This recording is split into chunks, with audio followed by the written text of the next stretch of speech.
இறைவன் மீது நம்பிக்கை வைத்தல், இறைவனை சார்ந்திருத்தல் அப்படின்னு சொன்னா இன்னைக்கு பலருக்கு புரியல.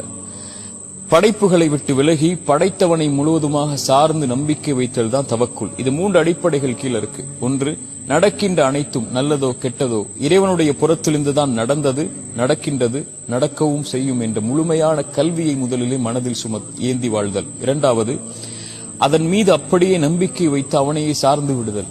எப்படி மூசா அலைஹிஸ்ஸலாமுடைய தாயை மூசாவை இந்த ஆற்றில விடுங்கன்னு இறைவன் சொல்லும் போது இதை திருப்பி கொண்டு வருவேன்னு வாக்கு கொடுத்ததுக்கு அப்புறம் ஏன் எப்படி எதுவும் கேட்காம நலவுதான் எனக்கு இது என்று விட்டார்களோ, எப்படி யார் கையில் கிடைத்தால் அறுத்து விடுவான் என்று பயந்தார்களோ அவனுடைய கரத்தாலேயே மூசாவுடைய தாய்க்கு மூசாவை அல்லாஹ் திருப்பி கொடுத்தானோ, அதுபோல என் வாழ்வில் நடக்கின்ற எல்லாவற்றின் மீதும் இறைவனை சார்ந்திருக்கிறேன். நலவு எது நடந்தாலும் எனக்கு நலவாகவே அமையும் என்ற நம்பிக்கையை அவன் மீது வைத்து சார்ந்திருத்தல். மூன்றாவது, அதில் முயற்சி செய்தல். எப்படி மரியம் அலைஹிஸ்ஸலாம் சோதனை வரும்போது